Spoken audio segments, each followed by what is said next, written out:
Our next speaker is Emmeline Thomas with Fairytales, Feminism and the Monopoly on Childhood.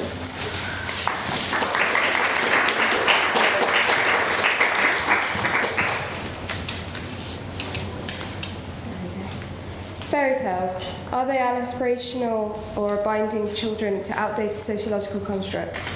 This symposium seeks to explore how fairy tales have been embraced by modern society, predominantly due to their influence of Disney, and how advertising exploited this princess brand. In addition, the morality of Disney as shaping future generations will be looked at. Is it truly the case that Marina Warner, the authority on myth and feminism, puts it? Fairy tales are about money, marriage and men. They are maps and manuals that are passed down from the mothers and grandmothers to help them survive. The reality may prove more magical. The first fairy tales were just stories. They were cautionary, utterly horrific, filled with consequences and often with death or several thrown in for good measure. In The Absent Mother, or Women Against Women in the Old Wives' Tale, Marina Warner states, "The more one knows about fairy tales, the less fanatical they appear. They can be vehicles of the grimmest realism. These stories were collated by authors like the Brothers Grimm, who seemed to reveal in the macabre Cinderella's sisters had their eyes pecked from the sockets by birds and Sleeping Beauty was effectively raped in her sleep, giving birth to children without even waking. These traditional tales always meant to act as warnings to children." In today's modern take, these fairy tales have become stories to aspire to, with the horror being removed. They have become dreams of what younger generations want to see. Hans Christian Andersen's Little Mermaid describes the pain of walking on land as being like walking on knives, something wholly missed from the contemporary animation.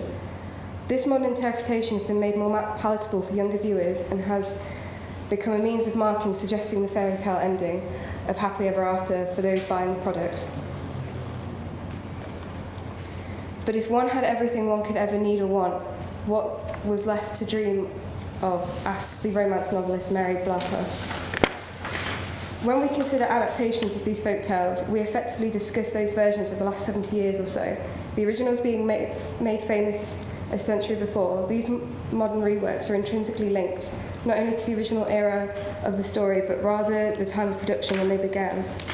This began with the very first princess, Snow White, whose pale skin and Force's sweetheart hairstyles were so very fashionable at the time, the late 1930s, when the Second World War was at the forefront of everyone's minds. Whilst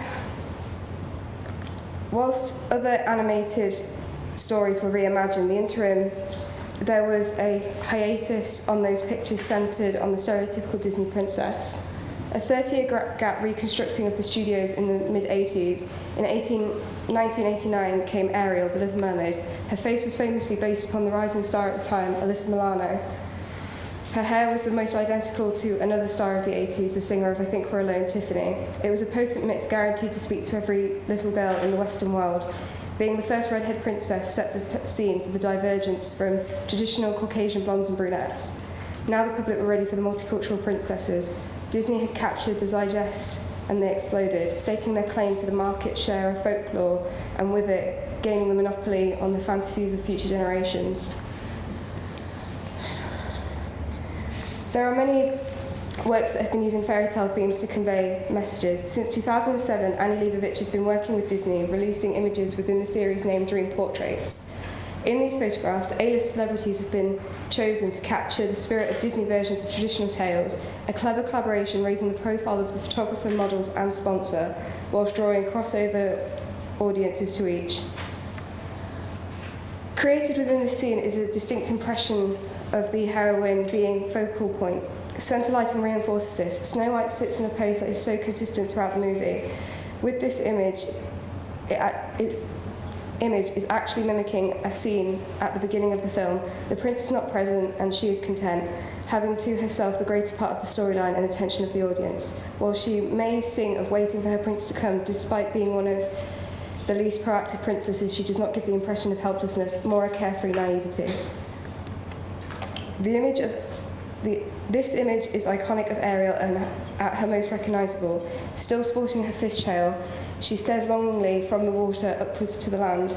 This scene is perhaps the most relevant in the film, as it expresses her dreams of existing on the land. She sings of seeing wonders of our world, walking and dancing, no concerns over the prince or any other male. Within the image, are mermen, but she allows no interest, instead gazing up out of the ocean. The lighting is very similar to that of Snow White's image, and once again shows that she is the centrepiece. Any dream can be warped into its opposite. Fairy tales owe so much to horror that they are intrinsically linked.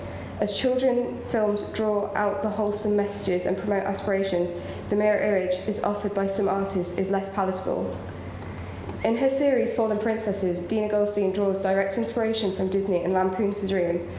Of course, the representation of the mundane 21st century experience is not the only backlash against traditional fairy tales. In Neil Gaiman's Snow Glass Apple, Snow White is the villain, and similarly into the stage show Wicked, where the traditionally evil Elsa is portrayed as a victim of circumstance. Disney itself is reimagining classic stories of Sleeping Beauty with Maleficent. 2007's Enchanted, which was a shameless parody of where a stereotypical princess was transported to the modern New York, complete with ball gown. In the former of these visions, the dark fairy offers the positive role model of the unwilling heroine, and in the latter, happily ever after is fulfilled in the real world. A further step from the childhood dream is to step into the adult fantasy where characters can be cosplayed and reimagined, even drawing links between the beloved character and pornography. Just as the original tales of Rapunzel had her falling pregnant despite the confines of a tower, sex apparently gets everywhere. It is far easier for women to lead a blameless life than it is for a man. All she has to do is avoid sexual intercourse like the plague, once said by Angela Carter. A more positive spin has been focused on by advertisers, tapping into not only the dream of children, but also the latent dream of romantic adults. They take their stories so loved by many and offer those dreams at a price. There have been many attempts to do this. The GHD Twisted Fairy Tale campaign has been an amusing yet cynical portrayal of fantasy. Cinderella exercises her power to choose which man she wants, while Red Riding Hood literally does not even need a man in her picture. By buying this product, you can be like the character. Purchasing this product is a decision of a strong, independent woman who can treat a man like a commodity if she so chooses to. Arguments have raged for the years on the sexism inherent in modern portrayals of fairy tales. Life has, however, changed, and Snow White in her enchanted woodland would not be sat waiting for her prince today. Her time and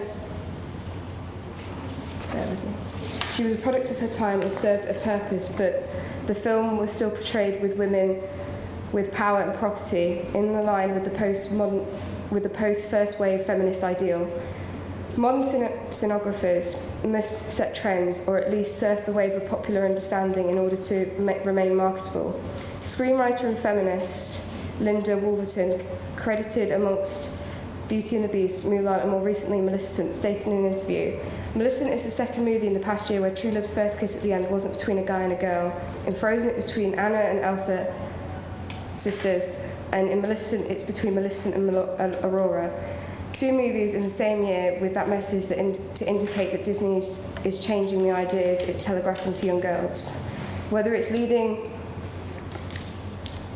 or simply following a social trend, there is movement in a clear direction.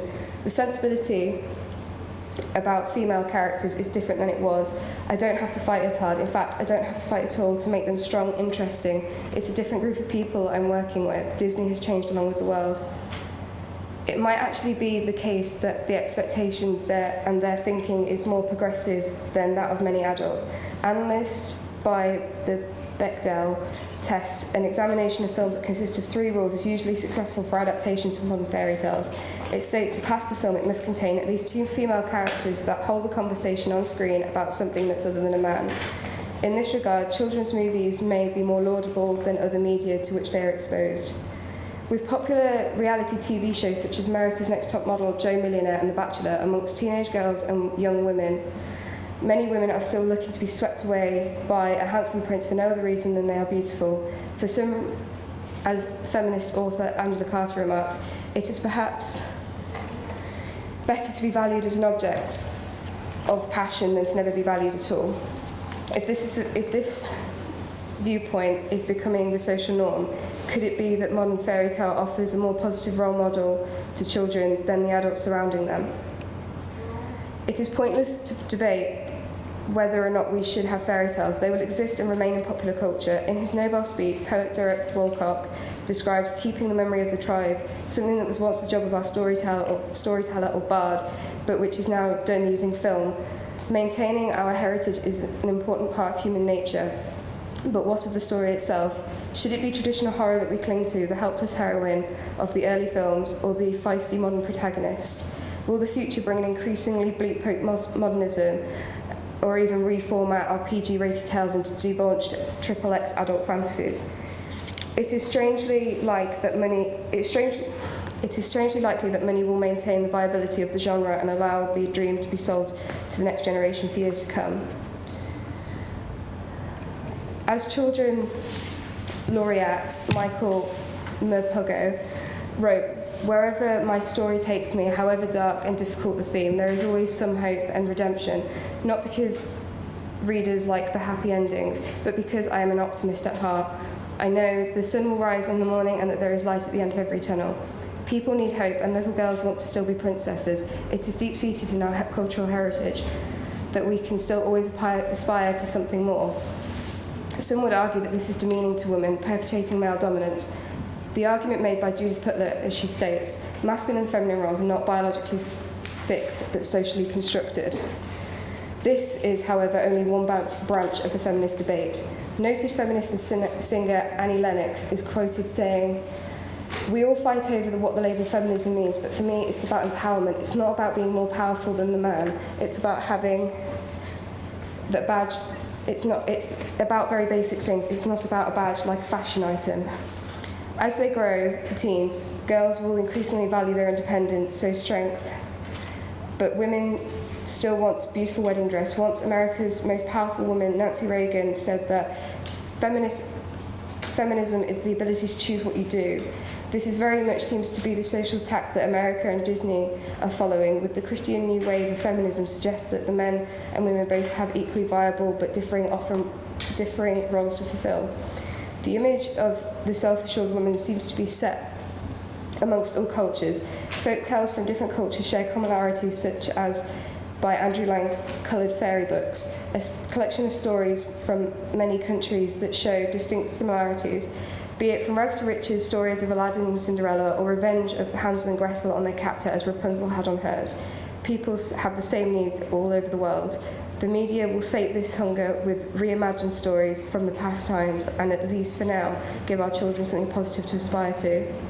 In conclusion, whilst Disney can be seen as the main driving force behind the resurgence of fairy tales in society, others have fed from this and changed not the original stories but have altered the versions to make their products more marketable. The Princess brand has been neatly remained contemporary whilst promoting a positive values and debatably progressive roles for young women.